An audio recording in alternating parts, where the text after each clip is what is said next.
నుంచి అయ్యో అల్లాడిపోతున్నారా పాపం, కొంచెం పోలీసులు కానీ ఫోన్ చేయాలని మా అబ్బాయికి చెప్తున్నామ్మా. పెట్టుకున్నామ్మా, నీకు ఎనీ టైం ఎప్పుడు కూడా బీట్ కానిస్టేబుల్ తిరుగుతారు. మీకు ఎప్పుడైనా ఇప్పుడు మీకు ఏదైనా సమస్య అనుకోండి, స్టేషన్ కొడితే ఇట్లా మా ఏరియాలోనే మాకు కొంచెం తిరుగుతున్నారంటే బీట్ కానిస్టేబుల్ వస్తారు ఇమీడియట్గా నైట్ టైం. గుడ్ మార్నింగ్ అండి. కృష్ణా జిల్లాలోని గన్నవరం మండలంలో మేము ఈరోజు ఉదయం నుంచి కూడా కార్డినెంట్ సెర్చ్ అనేటువంటి కార్యక్రమాన్ని చేపట్టాం. జిల్లా ఎస్పీ గారు అయినటువంటి శ్రీ అద్నాన్ నయీం అస్మీ గారి యొక్క ఆదేశాల మేరకు Gannavaram sub divisional police officer G Jayasurya గారి ఆధ్వర్యంలో మేమందరం కూడా ఇక్కడ ఉదయం నుంచి యొక్క తనిఖీలని చేయడం జరుగుతుంది.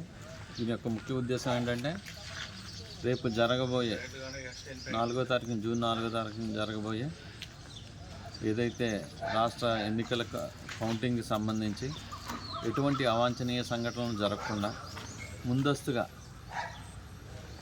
ఏదైతే కొన్ని ప్రదేశాలను గుర్తించి అక్కడ ఎవరైనా అపరిచిత వ్యక్తులు వచ్చి ఉండడం కానీ ఏదైనా డంప్స్ ఏమైనా ఏర్పాటు చేయడం కానీ చేశారేమనే ఉద్దేశంలో భాగంగా ఈరోజు మేము విఎన్పురం కాలనీ గన్నవరం మండలంలోని కేసరపల్లి గ్రామానికి చెందినటువంటి ఈ విఎన్పురం కాలనీని ఉదయం 5 గంటల నుంచి కూడా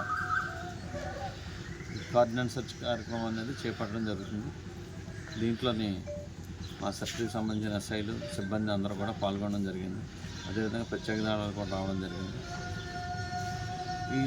ఇది కొంచెం మాస్తో కూడుకున్నటువంటి ఏరియా అవడంతో దీని మీద మాకు కొంచెం పట్టు సాధించడం కోసం, అదేవిధంగా దీన్ని మొత్తం కూడా జల్లెడు పట్టి ఎక్కడా కూడా ఎటువంటి అనుమానిత వ్యక్తులు ఇక్కడ స్టే చేయకుండా ఉండడం కోసం, ఒకవేళ ఉంటే కనుక వాళ్ళందరినీ కూడా అదుపులోకి తీసుకోవడం జరుగుతుంది.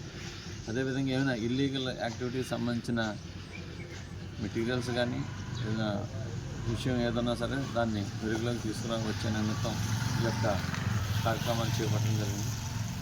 ముఖ్యంగా ఏంటంటే రేపు జరగబోయే కౌంటింగ్కి సంబంధించి ఈ యొక్క కార్యక్రమం చేపట్టడం జరిగింది. ఇవి ఇంకా తనిఖీలు జరుగుతూనే ఉన్నాయి. ప్రజలందరూ కూడా సహకరిస్తున్నారు. దీంట్లోని మనకి అనుమానంగా ఉన్నటువంటి వాహనాలు కానీ రికార్డ్స్ అనేటువంటి వాహనాలు కానీ వీటినన్నింటినీ కూడా వెరిఫై చేస్తున్నాం. ఎవరైనా కొత్త వ్యక్తులు ఉంటే వాళ్ళని కూడా ప్రశ్నించి అసలు దేనికి వచ్చారు ఏంటనే విషయాలన్నీ కూడా దీంట్లో మేము తెలుసుకోవడం జరుగుతుంది. అనుమతిత వ్యక్తులను ఏమన్నా అదుపులోకి తీసుకున్నారు సార్? ఇప్పటివరకు జరిగిన తనిఖీల్లోని ఎవరు కూడా బయట వ్యక్తులు ఎవరు కూడా తారసపడలేదు. ఇంకా జరుగుతున్నాయి. ఏదైనా ఉంటే కనుక కంపల్సరీ తెలియదు.